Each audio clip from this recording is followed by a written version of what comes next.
दोस्तों आज हम टाइम ट्रेवल की ऐसी सच्ची घटना के बारे में बात करने वाले हैं जिसके बारे में सुनकर आपके पैरों तले जमीन खिसक जाएगी। जी हाँ दोस्तों, ये घटना है जून 1951 की, जब एक रात 11 बजे से 11:30 बजे के बीच न्यूयॉर्क टाइम स्क्वायर के सामने एक आदमी अचानक प्रकट हो जाता है। उसे देख के आजू बाजू के तमाम लोग आश्चर्यचकित हो जाते हैं। उसकी वेशभूषा वहाँ के सभी लोगों से भिन्न थी, क्योंकि उस व्यक्ति ने 1800 सदी के कपड़े पहन रखे थे और वो व्यक्ति आसपास का माहौल देखकर हैरान और परेशान हो जाता है और घबरा जाता है, मानो जैसे उसे लग रहा हो कि वो किसी अलग दुनिया में आ गया है। इसी बीच वो कुछ समझ पाए तभी उसके ऊपर तेजी से एक टैक्सी आती है और उसकी इस दुर्घटना में मौत हो जाती है। फिर उसकी लाश को पोस्टमार्टम के लिए मुर्दा घर ले जाया जाता है और जब उसकी तलाशी ली गई तब उसके पास हैरान कर देने वाली चीजें मिली। उन चीजों में तांबे का एक टोकन था, एक बिल जिस पर घोड़े के तबले का पता और नाम लिखा था, एक बिजनेस कार्ड था जिस पर रुडोल्फ फेंज नाम लिखा था और उस पर 5th एव इस प्रकार का पता लिखा था, और उसके पास $70 के पुराने नोट थे जो एकदम नए लग रहे थे, और एक खत था जिस पर 1876 का स्टाम्प लगा था। ये सभी चीजें पुरानी होकर बिल्कुल नई लग रही थी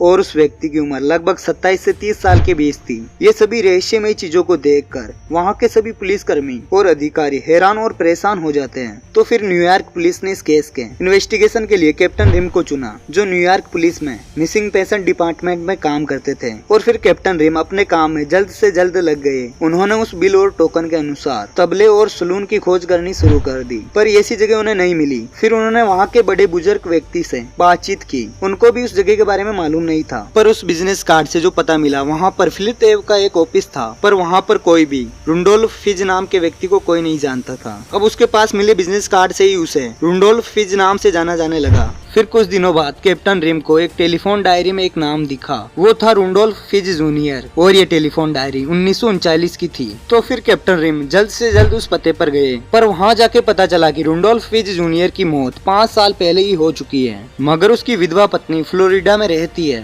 उनके पत्नी का पता मिलने के बाद कैप्टन रिम उनसे मिलने गए। तो फिर रुडोल्फ फिज जूनियर की पत्नी ने जो बात बताई वो बहुत ही चौंका देने वाली थी। विधवा पत्नी ने उन्हें बताया कि रुडोल्फ फिज सीनियर ये व्यक्ति रुडोल्फ फिज जूनियर के पिता हैं और वे 29 साल की उम्र में 1876 में अचानक गायब हो गए थे। उस विधवा पत्नी ने बताया कि एक दिन शाम को वो सड़क पर घूमने गए थे, उसके बाद ना ही वो वापस घर आए और ना ही तब से किसी ने उन्हें देखा। इसकी पुलिस कंप्लेंट भी की थी। ये पूरी बात सुनकर कैप्टन रिम बहुत ही हैरान और परेशान हो गए।